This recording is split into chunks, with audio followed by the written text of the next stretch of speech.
I didn't even notice the moment it happened. That's the part that haunts me the most. Not the arguments, not the silence that came after, not even the way everything unraveled so cleanly it almost felt planned. It's that exact second, him standing there, keys in his hand, giving me that small, almost gentle smile, and me thinking it meant nothing.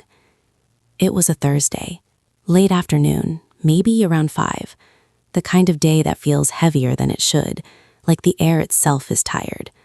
I had just gotten home from work, heels kicked off halfway between the kitchen and the living room, my bag still slung over my shoulder because I was scrolling through emails I hadn't finished responding to. My head was somewhere else, stuck between deadlines and a conversation I'd had earlier with my manager that I didn't feel great about. He was already home. That should have been my first clue. Evan never got home before me, not unless something was wrong, or unless he told me ahead of time. He worked across town, some tech firm that had him glued to his desk most days until at least 7. But there he was, standing in the kitchen like he'd been waiting. "Hey," he said. I remember not even looking up right away. "Hey," I answered, distracted, still typing something out on my phone. I walked past him, dropped my bag on the counter, and opened the fridge out of habit more than hunger. It was quiet, too quiet. No TV on, no music playing, just that soft hum of the refrigerator and the faint ticking of the wall clock that I'd never noticed before. "What are you doing home so early?" I asked, finally glancing at him. He shrugged, leaning back slightly against the counter. "Got out early." That was it. No explanation, no story, just got out early. I remember thinking it was weird, but not weird enough to press, not weird enough to look closer. I grabbed a bottle of water, twisted the cap off, and took a sip while scanning my phone again. My mind was already moving on, jumping to dinner, to whether we had groceries, to a meeting I had the next morning. "Everything okay?" I asked, more out of habit than concern.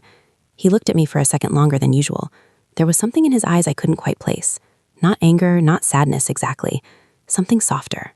Final. "Yeah," he said. "Everything's okay." And then he smiled. That's the part that keeps replaying in my head. It wasn't a big smile. It wasn't forced or fake. It was small, almost private, like he knew something I didn't, like he had already accepted something I hadn't even realized was happening. I didn't question it. I wish I had. Instead, I turned away. I started talking about my day, something about my boss and how annoying the meeting had been, how I felt like I was being overlooked for a promotion I'd been working toward for months. I talked and talked, filling the silence that he didn't try to break. He didn't interrupt me, didn't nod much either. He just stood there, listening, hands in his pockets, watching me like he was memorizing something. At some point, I noticed he had his keys in his hand. "Going somewhere?" I asked. He glanced down at them, like he'd forgotten he was holding them. Then he looked back at me. "Yeah," he said. "Just stepping out for a bit." Again, nothing specific, no explanation. I frowned slightly. "Where?" He hesitated, just for a second. "Just out," he repeated. That should have annoyed me more than it did. We'd been married for 6 years. We didn't usually do vague. We told each other where we were going, even if it was just a quick run to the store or a drive to clear our heads. But I didn't push. I was tired, distracted, somewhere else in my own world. "Okay," I said, shrugging it off. "Can you grab milk if you pass by the store? We're out." He nodded. "Yeah, I can do that." Another pause. I turned back to the fridge, scanning shelves like the answer to something important might be hiding behind the condiments. Then I heard the soft jingle of his keys again, the sound of his shoes shifting against the floor. "I'll see you later," he said. I didn't turn around. "Yeah," I replied. "Drive safe." And that was it. That was the last thing I said to my husband before he walked out of our apartment and never came back. I didn't even hear the door close. I just assumed he'd be back in an hour, maybe 2, that he'd walk in with a gallon of milk and some random snack he picked up impulsively, like he always did, that he'd toss his keys on the counter, kick off his shoes, and ask me what I wanted for dinner. That's what I thought. An hour passed, then 2. I ordered takeout around 8, Thai food, his favorite. I texted him while I was waiting for it to be delivered. "Hey, you still out? I ordered dinner." No response. I didn't think much of it. Maybe he was driving. Maybe his phone died. Maybe he ran into someone. I ate alone, sitting on the couch with the TV on, but not really watching it. His portion sat on the coffee table, untouched, slowly going cold. By 10, I texted again. "Everything okay?" Still nothing. That's when a small, uneasy feeling started creeping in. Not panic, not yet. Just something off. I called him. Straight to voicemail. I frowned, staring at my phone. That was weird. Evan always answered. Always. I tried again. Voicemail. I stood up, pacing a little now, my mind starting to spin through possibilities. Maybe his phone really was dead. Maybe he was with a friend. Maybe... I checked the Find My app. His location was off. That's when the unease sharpened into something colder. Evan never turned his location off. Not because we were controlling or obsessive. It was just something we'd always had on, more out of convenience than anything else. For safety, for quick check-ins. Seeing it off felt deliberate. I told myself I was overthinking it. I sat back down, grabbed my phone again, and sent another message. "Hey, I'm getting a little worried. Can you just let me know you're okay?" The message delivered. No reply. Midnight came, then 1. I didn't sleep. I sat on the couch, phone in my hand, jumping at every sound from the hallway outside our apartment, every car that passed by, every faint noise that might have been the door opening, but it never did. Around 2 in the morning, I finally got up and walked into our bedroom. That's when I noticed it. His side of the closet was emptier. Not completely empty. Not obvious at first glance, but wrong. A few shirts were gone. His favorite jacket wasn't there. The pair of shoes he wore the most, gone. My stomach dropped. I stepped closer, my hands trembling slightly as I pushed hangers aside, scanning, counting without really knowing what I was counting. Then I moved to the dresser. A drawer was half open. Inside, where his watch usually sat, there was nothing. No watch, no wallet backup, no spare keys. That's when it hit me. Not all at once, not in some dramatic, cinematic way. It came in pieces, like my brain was trying to protect me from the full weight of it. He didn't step out. He left. He planned it. And I watched him do it. I stood there in the dim light of our bedroom, staring at the empty spaces where his things used to be. And suddenly that smile, his smile, came rushing back into my mind. That small, quiet, knowing smile. He wasn't going out for a bit. He was saying goodbye. And I didn't even see it. I didn't even ask the right questions. I didn't even look at him closely enough to understand that in that moment, everything between us had already ended. I grabbed my phone again, my hand shaking now, and called him one more time. Voicemail. "Evan?" I said after the beep, my voice barely steady. What is this? Where are you? Just call me back, okay? Please." I hung up and stood there, listening to the silence of an apartment that suddenly felt too big, too empty, like it had already started forgetting him. That was the first night. The night I realized my husband had walked out of my life without a word, and I had no idea why. I didn't sleep at all that night, not even for a minute. I kept telling myself I would, that I'd lie down just for a second. But every time I closed my eyes, that moment replayed. Him standing in the kitchen, the keys in his hand, that quiet, almost peaceful smile, and me, barely paying attention, asking him to grab milk like nothing was happening. By 6 in the morning, the sky had that dull gray color that makes everything feel colder than it is. I was still sitting on the couch, wrapped in a blanket I didn't remember grabbing, staring at my phone like it might suddenly explain everything. No missed calls, no texts, nothing. I opened our message thread again, scrolling back like maybe I'd missed something, like maybe there had been some clue buried in the normal, everyday conversations we'd had over the past few days. "Do you want pasta or tacos tonight? Can you grab paper towels? I might be late, don't wait up."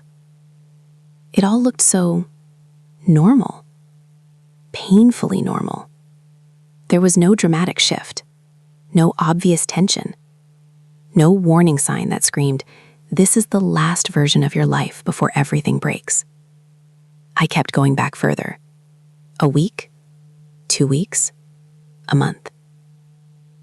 There were small things, I guess. Subtle changes I hadn't really registered at the time.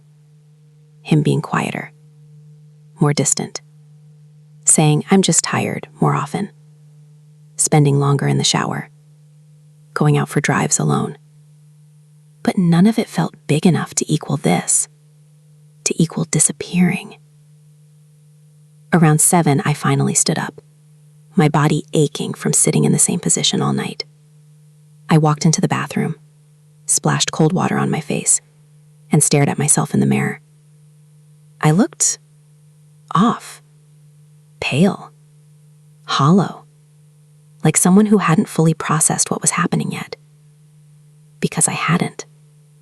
Part of me still believed he'd walk through the door any second, like this was all just some misunderstanding. That he'd explain everything in a way that made sense, and we'd both laugh at how dramatic I'd been. That part of me held on hard. The rest of me started checking everything. I went back into the bedroom and opened the closet again, more carefully this time. I forced myself to really look, not just glance. Half his clothes were gone. Not randomly either. It was the things he actually wore. His favorite jeans, his work shirts, the hoodie he always grabbed on weekends. Even his gym bag was missing.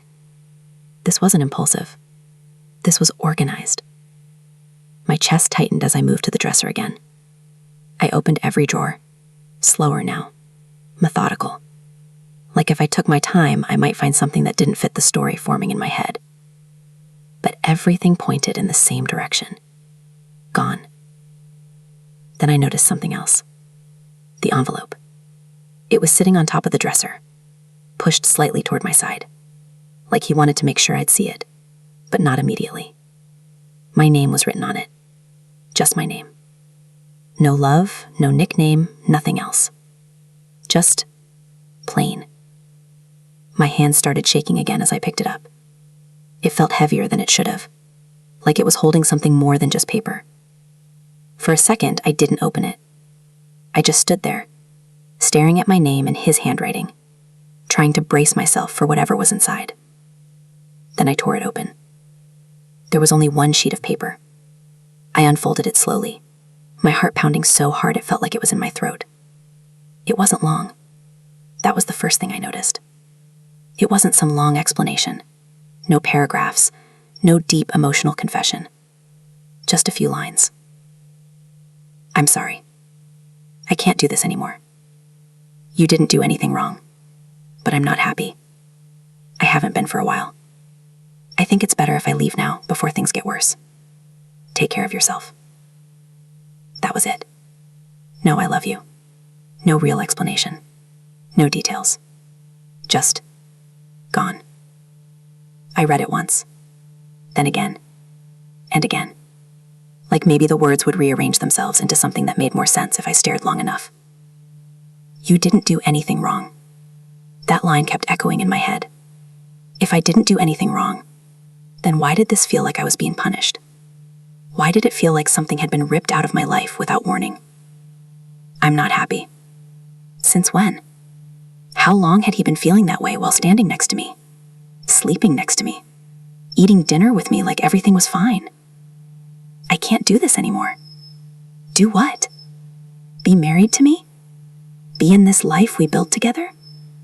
The questions came faster than I could even process them, stacking on top of each other until it felt like I couldn't breathe. And the worst part was, there was no one to answer them. He had already decided. He had already left.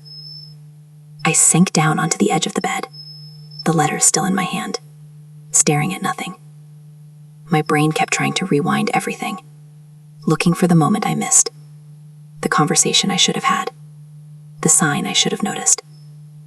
But all I kept seeing was that smile, that calm, almost peaceful expression on his face, like he'd already made peace with leaving me behind. A sharp, bitter feeling started rising in my chest. Not just sadness, not just confusion, anger. Because how do you do that to someone? How do you stand there, look your wife in the eyes, listen to her talk about her day, and already know you're about to disappear from her life? How do you smile like that? I stood up abruptly, pacing now, my thoughts spiraling. This wasn't just I'm unhappy. This wasn't just I need space. This was planned. He packed. He chose what to take. He wrote that letter. He waited until I got home. He stood there and talked to me like everything was normal. Then he walked out. That's not something you do on a whim. That's something you prepare for, which meant one thing I hadn't let myself fully consider yet. There was something else, something he wasn't saying. Because people don't just quietly erase themselves from a 6-year marriage without a reason bigger than I'm not happy. I grabbed my phone again, my fingers moving faster now, Fueled by something between desperation and anger, I opened our bank app. Our joint account was still there, but the balance, my stomach dropped again. A large chunk of money was gone. Not all of it. Not enough to completely empty the account. Just enough to cover starting over somewhere else. My hands went cold. This wasn't just leaving. This was starting a new life. Without me.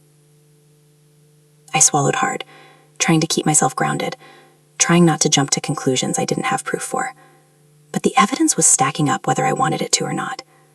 Clothes gone, personal items gone, money withdrawn, location turned off, phone ignored, a short, detached letter, no intention of coming back. I felt something inside me crack. Not loudly, not dramatically, just quietly, like something fundamental had shifted and I couldn't put it back. I walked back into the living room, looking around like I was seeing it for the first time. Our couch, our photos on the wall, the blanket we fought over every winter, all of it suddenly felt one-sided, like it belonged to a version of my life that no longer existed. I picked up my phone again and opened his contact. For a moment, I just stared at his name. Then I hit call, straight to voicemail. I didn't even wait for the beep this time. "Are you serious?" I said, my voice sharper now, breaking through the exhaustion. "You're really just going to disappear like this? After everything?" My breath hitched, but I pushed through it. "You don't get to do that, Evan. You don't get to just walk out and leave a note like that's enough." I paused, swallowing the lump in my throat. "If there's something else going on, you need to tell me, because this doesn't make any sense." Silence on the other end. "Of course. There's more to this," I said, quieter now. "There has to be." I ended the call and stood there, the weight of that realization settling in. Because deep down, I already knew. This wasn't the whole story. It couldn't be. And whatever the truth was, he didn't want me to know it. Not yet. I didn't go to work that day. I emailed in something vague about a family emergency and shut my laptop before anyone could respond with questions I wasn't ready to answer. I couldn't focus on anything anyway. My entire world had narrowed down to one thing, figuring out what the hell had just happened to my marriage. By late morning, the shock had worn off just enough to make room for something sharper, something more focused. I needed answers, and if he wasn't going to give them to me, I was going to find them myself. I started with the simplest place, his phone records. Not his actual phone, obviously, since he had that with him, but our shared account. We'd been on the same plan for years. I logged in, my fingers moving quickly, almost mechanically, like if I slowed down, I might lose my nerve. I pulled up his call and text history. At first, it looked normal. Work numbers, a couple of familiar names, nothing that stood out. But I kept scrolling, going further back, looking for patterns instead of moments. That's when I saw it. One number, repeated over and over again. Not saved in contacts, just a string of digits I didn't recognize. My heart rate picked up as I clicked into the details. Calls late at night, texts during the day, long conversations that stretched for hours. And not just recently. This had been going on for months. I leaned back in the chair, staring at the screen, trying to keep my breathing steady. Okay, so there it was. Not proof of anything specific, but enough to confirm what my gut had already started whispering. There was someone else. I wish I could say I handled that realization calmly, that I processed it logically like an adult, but that's not what happened. Something in me snapped. Not loud, not explosive, just decisive. I grabbed my keys and my bag and walked out the door without even thinking about where I was going. I just knew I couldn't sit in that apartment anymore, surrounded by his absence and my own thoughts. I got into my car and sat there for a second, gripping the steering wheel, staring straight ahead. Then I did the one thing I hadn't done yet. I called his office. It rang a few times before someone picked up. A receptionist, cheerful, completely unaware that she was about to step into the middle of my collapsing life. "Hi, this is Jenna from front desk. How can I help you?" "Hi," I said, forcing my voice to stay steady. "I'm trying to reach Evan. Is he in today?" There was a brief pause, the sound of typing in the background. "Oh, Evan Carter?" "Yes." Another pause. "I'm sorry, Evan doesn't work here anymore." My grip on the steering wheel tightened. "What do you mean?" "He resigned," she said, still in that same polite, neutral tone. "His last day was actually yesterday." Yesterday. The word hit me like a punch. "Are you sure?" I asked, even though I already knew the answer. "Yes, ma'am. Is there anything else I can help you with?" "No," I said quickly. That's all." I hung up before she could say anything else. For a few seconds, I just sat there, completely still. Then I laughed. Not because anything was funny, but because it was either that or break down completely. Of course he didn't just leave me. He left his job too. This wasn't a breakdown. This was a clean exit, a reset. He had timed everything perfectly. Resigned, packed, waited for the right moment, walked out. No loose ends. Except me. I pressed my forehead against the steering wheel, closing my eyes, trying to slow down the flood of thoughts crashing through my head. How long had he been planning this? How long had I been living next to someone who was already halfway out the door? And more importantly, who was he leaving for? Because at this point, I couldn't pretend that wasn't part of it. People don't just blow up their entire life without something or someone on the other side. I lifted my head and grabbed my phone again, pulling up that unknown number from the call logs. I stared at it for a long time. Then I hit call. It rang. Once, twice, 3 times. I almost hung up. Then, hello? A woman's voice. Everything inside me went cold. I didn't speak right away. For a second, I just listened to the sound of her breathing on the other end, trying to piece together what this meant, what I was about to do. Hello? She said again, a little more cautious this time. Who is this? I asked. There was a pause. Who is this? She shot back, defensive now. I swallowed, my heart pounding. This is Evan's wife. Silence. Heavy. Immediate. Telling. And in that silence, I got my answer. Oh, she said finally. Just that. Oh. Not confusion. Not denial. Recognition. I felt my stomach twist. Yeah, I said, my voice sharper now. So you want to explain why my husband has been calling you every day for the past few months? Another pause. Then a quiet exhale. I was wondering when you'd find out, she said. That sentence hit harder than anything else. Not if, when. Like this had always been inevitable. Find out what? I demanded. There was a slight shift in her tone, less defensive now, almost resigned. He's with me, she said. The world seemed to narrow to that one sentence. With you, I repeated, my voice hollow. Yes. I tightened my grip on the phone. For how long? A while. How long? I snapped. Another pause. Almost a year. A year. I felt like the air had been knocked out of me. A year. While we were still sharing a bed, while we were still having dinners, watching movies, talking about vacations we never took, he had already been building another life. I don't believe you, I said, even though every piece of evidence was lining up perfectly. You don't have to, she replied quietly. That calmness in her voice, it made everything worse. Did you know he was married? I asked. Yes. No hesitation, no guilt, just yes. I laughed again, but it came out strained, almost broken. Wow, I said. That's really something. He told me he was going to leave, she added. He said he just needed time. Of course he did. Time to plan. Time to make sure everything was in place. Time to walk out without a mess. He already did, I said flatly. He left yesterday. Another silence. Then softer this time. I know. My chest tightened. You know? He's here. That was it. That was the moment everything became real in a way it hadn't been before. Not just an idea, not just suspicion, a location, a reality. He wasn't lost. He wasn't confused. He wasn't taking space. He was with her, right now. I felt something inside me shift again. The sadness didn't disappear, but it changed shape, hardened. You can tell him something for me, I said, my voice steady in a way that surprised even me. What? I took a breath. Tell him he doesn't get to disappear like that and pretend it's clean. He doesn't get to leave a note and act like that's enough. She didn't respond. And tell him, I continued, that whatever he thinks he's starting, it's built on a lie. And sooner or later, that catches up.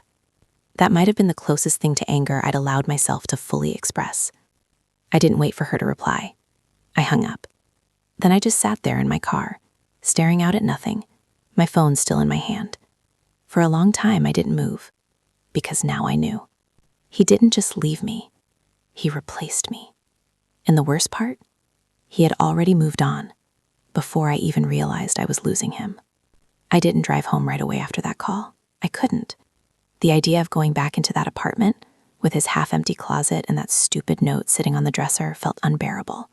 So I just drove. No destination, no plan. Just empty roads, and my thoughts catching up to me whether I wanted them to or not. It's strange how quickly your mind rewrites your entire relationship once the truth finally shows itself.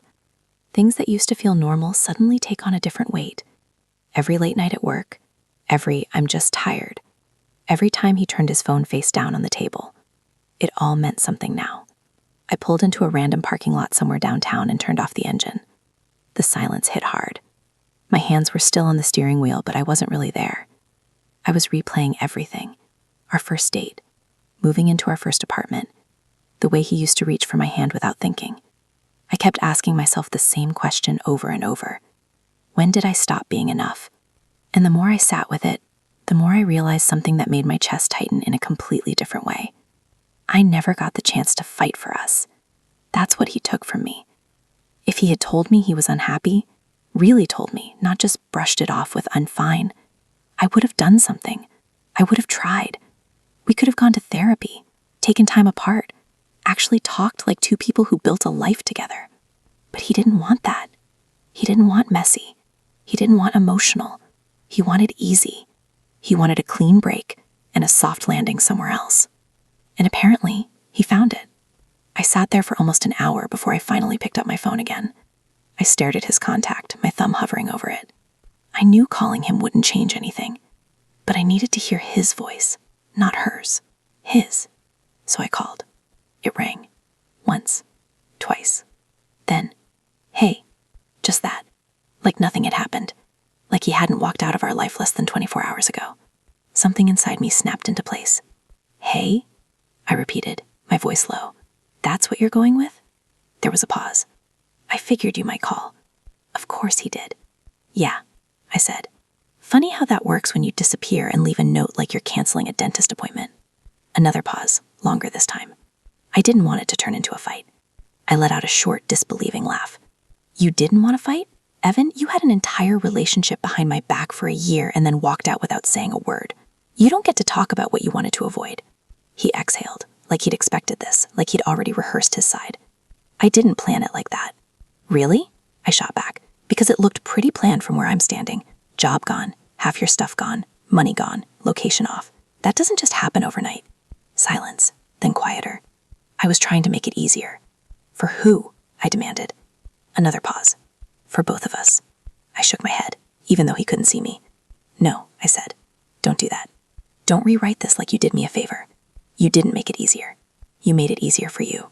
He didn't argue that. That was the first honest thing he did. "I didn't know how to tell you," he admitted. "You could have tried," I said. "At any point in the last year, you could have tried. It wasn't just about her." There it was, her. He said it without me even bringing it up. "Then explain it to me," I said, my voice steadier now, colder. "Because from where I'm sitting, it looks exactly like that." Another long pause.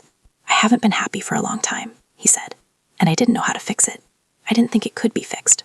"So you cheated instead?" I cut in. "I didn't mean for it to happen like that." I closed my eyes, pressing my fingers against my temple. "Do you hear yourself?" I said. "You don't mean for something to happen once, maybe twice. Not for a year, Evan." He didn't respond. "And you stayed," I continued, my voice rising slightly despite myself. "You stayed while building something else. You let me keep living in something that wasn't real." "I cared about you," he said quickly. "I still do." "That doesn't mean anything right now," I replied flatly. "You don't get to say that like it balances anything out." There was a heaviness on the line now. Not the kind that feels emotional or deep. The kind that feels done. Like we were both standing on opposite sides of something that had already collapsed. "I didn't want to hurt you," he said again, softer this time. "You did," I said simply. No anger in it, just truth. Another silence. Then I asked the question I'd been avoiding. "Are you in love with her?" He didn't answer right away. And that hesitation told me everything. "Yes," he said finally. It didn't feel like a knife to the chest the way I thought it would. It felt empty, like something inside me had already braced for it. "Okay," I said. "Just okay. I didn't expect you to understand," he added. I almost laughed again, but I didn't have the energy. "There's nothing to understand," I said. "You made a choice. That's it." We sat in silence for a few seconds. Then I took a breath, realizing something important. This conversation wasn't going to give me closure. He wasn't going to suddenly say the right thing that made any of this okay. There was no version of this where I walked away feeling better, so I stopped waiting for it. "Here's what's going to happen," I said, my voice steady now, grounded in a way it hadn't been since yesterday. "You're going to send me whatever I need to separate everything. Bank accounts, lease, all of it. And we're going to handle this like adults, since you didn't give me that option before." "Okay," he said quietly. And after that, I continued. "You don't call me unless it's about paperwork." Another pause. "Okay," that word again. So simple, so empty. I swallowed, feeling the last thread of something emotional tighten in my chest. "I hope it was worth it," I said. I didn't say it with anger. I said it because I genuinely wanted to know. He didn't answer, and that was answer enough. I pulled the phone away from my ear and ended the call. Just like that. No dramatic goodbye. No final words. Just done. I sat there in my car for a long time after that, staring out at the city moving around me like nothing had changed. But everything had. The version of my life I thought I had, gone. The man I thought I knew, gone.